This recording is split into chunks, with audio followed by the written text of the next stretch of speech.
السلام علیکم دوستو، آپ میرا یوٹیوب چینل دیکھ رہے ہیں ارسلان ثانی۔ ابھی تک آپ نے میرا چینل سبسکرائب نہیں کیا، چینل سبسکرائب کر دیں، بیل آئیکن کو دبا دیں تاکہ میری ہر آنے والی ویڈیو آپ تک پہنچ سکے۔ خلفائے راشدین عام طور پر تو ہم کہتے ہیں حضرت ابوبکر، حضرت عمر، حضرت عثمان، حضرت علی۔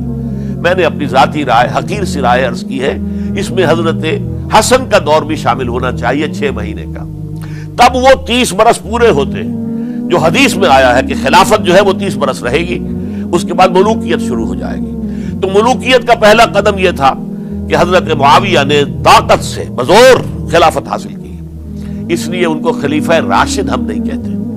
البتہ یہ ضرور ہے کہ ان کا دور بہت پرسکون دور تھا۔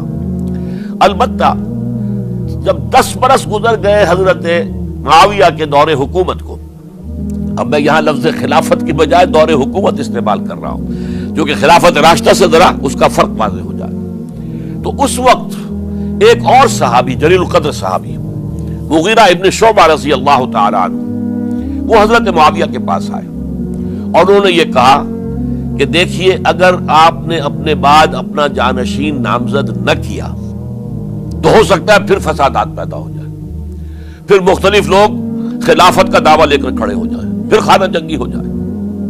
5 برس کی خانہ جنگی میں 1 لاکھ سے زیادہ مسلمان شہید ہو چکے ہیں، قتل ہو چکے ہیں، ہلاک ہو چکے ہیں۔ اب دوبارہ وہی دور نہ آ جائے، لہذا آپ اپنا جانشین نامزد کر دیجئے۔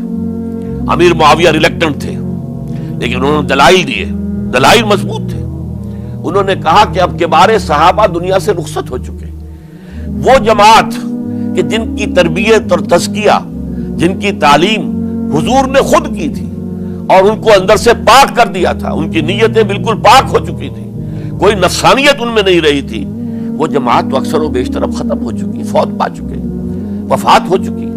لہذا اب جو ہے اکثر و بیشتر نو مسلم ہیں جو بعد کے فتوحات کے ذریعے سے اسلام لائے ہیں، لہذا ان کے اندر نہ وہ پختگی ہے، نہ ان کے اندر وہ تقویٰ ہے، نہ تدین ہے، نہ اصول پرستی ہے۔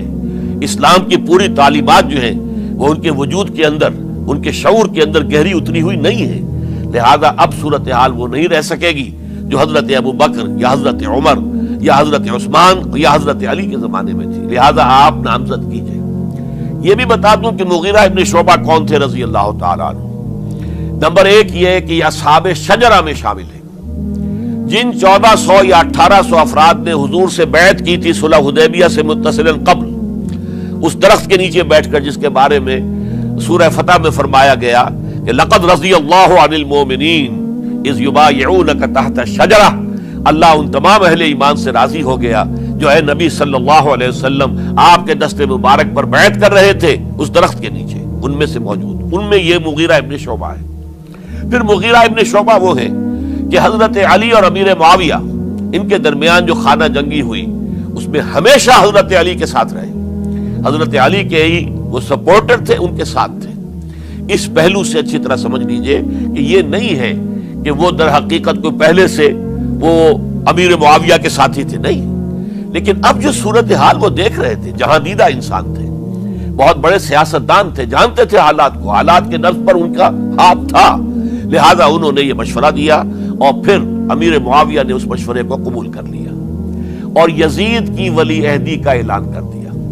یہ بالکل مڈل ہے حضرت امیر معاویہ کے دور خلافت کا درمیان، یہ 10 سال جب ہو گئے تھے حضرت امیر معاویہ کی خلافت کو یا حکومت کو، تب یہ معاملہ پیش آیا اور یزید کے ہاتھ پر یہ بیعت ولی عہدی تمام جو بھی مختلف گورنرز تھے ان کے ذریعے سے کہہ دیا گیا اپنے اپنے علاقے کے لوگوں سے بیعت لے لو۔ یہ بیعت عام طور پر لوگوں نے کر لی، البتہ 5 شخصیتیں جو بہت نمایاں تھیں انہوں نے اس بیعت سے انکار کیا۔ ان میں کون تھے ذرا نوٹ کیجئے۔ حضرت ابوبکر فوت ہو چکے، ان کے بیٹے عبد الرحمن ابن ابی بکر۔ حضرت عمر فوت ہو چکے، ان کے بیٹے عبداللہ ابن عمر۔ حضرت زبیر فوت ہو چکے، ان کے بیٹے عبداللہ ابن زبیر۔ حضرت عباس فوت ہو چکے، ان کے بیٹے عبداللہ ابن عباس۔ حضرت علی شہید ہو چکے، ان کے بیٹے حسین ابن علی رضی اللہ تعالی عنہم اجمعین۔ یہ 5 جو امت کے بہت بڑے 5 افراد کے گویا کے وہ چشم و چراغ تھے ان گھرانوں کے، انہوں نے انکار کیا اور ان میں خاص طور پر عبد الرحمن ابن ابی بکر نے یہ جملہ کہا کہ تم چاہتے ہو کہ قیصر و کسریٰ کی سنت پر عمل کرو کہ باپ کے بعد بیٹا حاکم بن جائے؟ یعنی ایک قدم تو خلافت کا نظام پہلے ہی نیچے اتر چکا. مشاورت سے تو حضرت امیر معاویہ کا بھی جو نسب ہوا ہے وہ مشاورت سے نہیں ہوا. ایک درجے میں وہ جو اللہ تعالیٰ کے رسول نے عمارت بنائی تھی شاندار، اس خلافت کا جو سیاسی نظام تھا، اس میں ایک تو کڑی آ چکی زوال کی کہ ایک شخص نے طاقت کے ذریعے سے خلافت حاصل کر لی. اب اس کی اگلی کڑی لانا چاہتے ہو کہ قیصر و کسریٰ کے طریقے سے خاندان کے اندر، ایک قبیلے کے اندر یہ خلافت جو ہے یا حکومت جو ہے نسل بعد نسل، باپ کے بعد بیٹا اور بیٹے کے بعد پوتا، اس کو ہم کبھی گوارا نہیں کریں گے. حضرت امیر معاویہ بہت دانشمند انسان تھے. انہوں نے ان پانچوں حضرات پر کوئی تشدد نہیں کیا، کوئی جبر نہیں کیا، بلکہ رہنے دیا. ٹھیک ہے، یہ بیعت نہیں کر رہے، ابھی تو بیعت ولی عہدی ہے، کوئی حرج نہیں. لہذا کوئی جھگڑا، کوئی اس وجہ سے کوئی فساد، اس بنا پر کوئی جنگ نہیں ہوئی. 10 سال گزر گئے، یعنی 10 سال تک یزید ولی عہد رہا ہے. 10 سال تک. اور اس سوائے ان 5 بڑی شخصیتوں کے جو پوری امت تھی، عوام الناس تھے، ان سب نے اسے قبول کیا. یہ صورتحال اب جب پیدا ہوئی جب حضرت امیر معاویہ کا انتقال ہو گیا، یہ سن 60 ہجری ہے. اب سوال پیدا ہوا کہ وہ ولی عہدی کی بیعت اب بیعت خلافت میں منتقل ہو جائے گی. لہذا پھر یہ ہوا کہ سب لوگوں سے، سب گورنروں کو لکھ دیا گیا تمام صوبوں کے اندر کہ اپنے اپنے لوگوں سے بیعت لے لو. ظاہر بات ہے کہ وہاں کوئی ریفرنڈم نہیں ہوتا تھا، کوئی ووٹ نہیں ہوتے تھے کہ اس کی پرچیاں ڈالی جا رہی ہوں، ایک ایک شخص سے رائے لینا نہیں ہوتی تھی، بلکہ اس وقت کی جمہوریت یہ تھی اور شورائیت یہ تھی کہ ڈفرنٹ کلینز ہیں، ڈفرنٹ فیملیز ہیں، ڈفرنٹ ٹرائبز ہیں، ان کے سردار، ان کے بڑے لوگ، ان کے اہم لوگ بیعت کر لیں تو گویا کہ سب کی بیعت ہو گئی. وہ ایک قبائلی نظام تھا اور اس میں یہ نہیں تھا نظام کے ووٹ بنے ہوئے ہوں اور اس کی پرچیاں ڈالی جا رہی ہوں. تو تمام عالم اسلام نے گویا کہ بیعت قبول کر لی اب یزید کی بحیثیت خلیفہ. اب وہ جو 5 آدمی تھے ان میں سے ایک فوت ہو چکے تھے، حضرت عبد الرحمن ابن ابی بکر رضی اللہ تعالی عنہما، دونوں فوت ہو گئے، لیکن باقی 4 رہ گئے. ان 4 کو نوٹ کیجئے، یہ بڑا سینسٹیو ایشو ہے جس پر میں اب گفتگو کر رہا ہوں. ان 4 میں کون ہیں؟ عبداللہ ابن عباس، عمر میں سب سے بڑے وہ ہیں، اور ان کی شان یہ ہے کہ انہیں حبر الامہ کہا گیا ہے، امت کے سب سے بڑے عالم، اور قرآن مجید کے وہ سب سے پہلے مفسر ہیں. اصل جو جتنی بھی تفسیری روایات ہمیں ملتی ہیں حضرت عبداللہ ابن عباس کے شاگردوں سے، تابعین سے، لہذا ان کا بہت اونچا مقام ہے. حضرت عبداللہ ابن عمر، ان کا مقام بھی آپ کو معلوم ہے، حدیثوں کی کتنی بڑی تعداد ہے جو عبداللہ ابن عمر سے مروی ہے، اور اس کو سلسلۃ الذہب کی پہلی کڑی کہا جاتا ہے. روایت حدیث میں جو سنہری زنجیر ہے اس کا آغاز حضرت عبداللہ ابن عمر ہے. ایک طرف یہ دونوں ہو گئے، ان دونوں کی رائے کیا ہوئی؟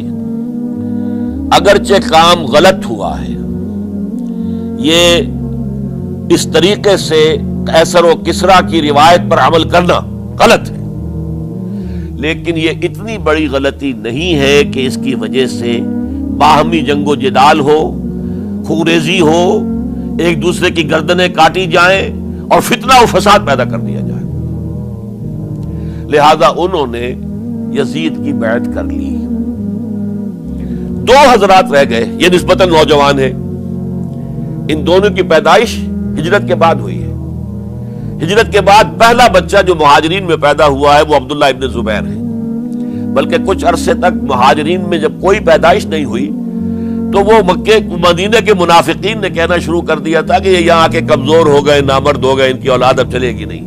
تو عبداللہ ابن زبیر جب پیدا ہوئے، اور آپ کو معلوم ہونا چاہیے وہ حضرت ابو بکر صدیق کے نواسے ہیں، حضرت عائشہ صدیقہ کی ہمشیرہ حضرت اسماء کے بیٹے ہیں عبداللہ ابن زبیر. اور زبیر بہت شجاع، بہت ہی بہادر انسان تھے. تو عبداللہ ابن زبیر کے اندر بھی وہی کیفیات تھی. انہوں نے کہا نہیں، اس غلطی کو ہم برداشت نہیں کریں گے. خورزی ہوتی ہے تو ہو، لیکن ہم اسلامی نظام کو نیچے اترتا ہوا نہیں دیکھ سکتے. جیسے کبھی حضرت ابو بکر نے فرمایا تھا ایبدل الدین وانا حی، کیا دین میں ترمیم اور تنسیخ کر دی جائے گی دین کو بدل دیا جائے گا، دین میں تحریف کر دی جائے گی، جبکہ میں ابھی زندہ ہوں، میں جیتے جی یہ نہیں ہونے دوں گا۔ حضرت عبداللہ ابن زبیر کی یہ رائے ہوئی، وی ہیو ٹو چیلنج، ہم مقابلہ کریں گے، ہم اسے پیسیولی قبول نہیں کریں گے۔ انہوں نے بیعت سے انکار کیا اور مدینہ چھوڑ کر مکے جا کر حرم کے اندر پناہ گزین ہو گئے۔ یہی معاملہ حضرت حسین ابن علی رضی اللہ تعالی عنہما کا تھا، وہ بھی نہایت شجاع، نہایت جری، نہایت بہادر۔ انہوں نے بھی کہا کہ یہ غلط قیصر و کسریٰ کی روایت جو شروع ہو رہی ہے، اسے ہم نے ریزسٹ کرنا ہے اور اسے ہم آگے نہیں چلنے